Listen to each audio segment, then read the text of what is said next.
Friends, நம்ம வள்ளியம்மா சமையலில் இன்றைக்கி செய்ய போகிறது கார்லிக் பெப்பர் சிக்கனுங்க. அதுக்கு தேவையான பொருட்கள் என்னென்னு பார்க்கலாம். சிக்கன் வந்து 1/2 கிலோ வேக வச்சு உப்பு போட்டு வேக வச்சு வச்சுருக்குதுங்க. பெப்பர் வந்து 4 ஸ்பூனுங்க, தயிர் 4 ஸ்பூனு, கார்லிக் வந்து ஒரு 20 பல் 1-2 தட்டி வச்சுருக்குதுங்க. இது இஞ்சி ஒரு பீஸுங்க, அது ஸ்லைஸ் பண்ணி வச்சுருக்கிறேன். கொத்தமல்லி தழை கொஞ்சம், பட்டை லவங்கம் ஏலக்காவுங்க, கரம் மசாலா 1/2 ஸ்பூனுங்க. இப்போ செய்யலாம், எப்படி செய்ய போகிறோன்னு பார்க்கலாம். மண் சட்டி வச்சு தான் செய்ய போகிறோம். மண் சட்டி வச்சாச்சுங்க, எண்ணெய் காஞ்சிருச்சு. பட்டை லவங்கம் ஏலக்காய் போடுறேங்க, பொரியட்டும். பொரியுதுங்க. இஞ்சி ஸ்லைஸ் பண்ணதை போடுறேங்க, ஒரு பெரிய பீஸ் இஞ்சிங்க.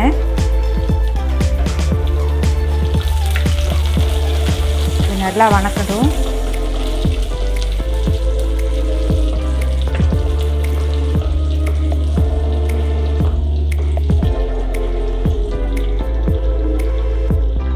ஒன்று 2 தட்டின கார்லிக் இப்போ போட போகிறேங்க. 20 பல் பூண்டு,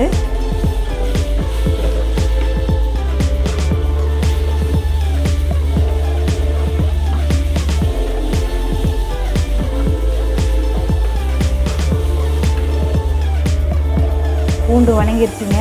சிக்கனை போட போகிறோம்.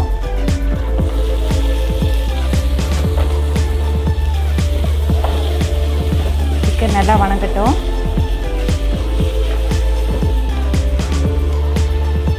சிக்கன் வணங்கிருச்சுங்க. நம்ம இப்போ தயிர் போடலாம்.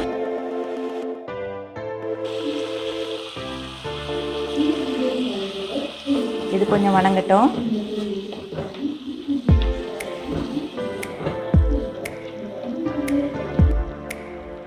உப்பு கொஞ்சம் ஏற்கனவே போட்டு வேக வச்சுருக்குதுங்க, மறுபடியும் கொஞ்சமாக போடுறேன்.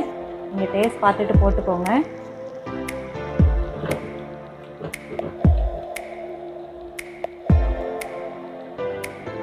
கரம் மசாலா 1/2 ஸ்பூன் போடுறேங்க.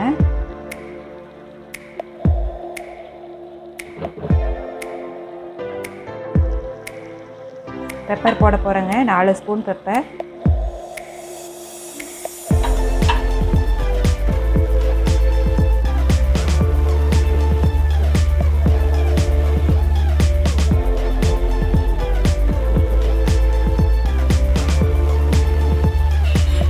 சிக்கன் வேக வச்சு தண்ணி இப்போ ஊற்ற போகிறேங்க. கொஞ்சம் நேரம் அதில் வேகட்டும்.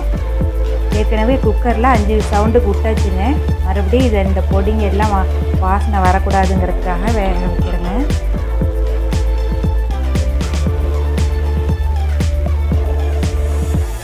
ஒரு 10 நிமிஷம் வேகட்டும், பார்க்கலாம்.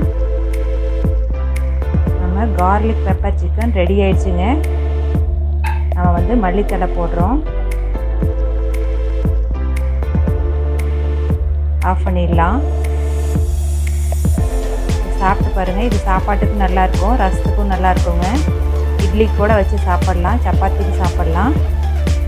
இந்த வீடியோ உங்களுக்கு பிடிச்சிருந்ததுன்னா லைக் பண்ணுங்கள், ஷேர் பண்ணுங்கள், கமெண்ட் பண்ணுங்கள், சப்ஸ்கிரைப் பண்ணுங்கள். தேங்க்யூ.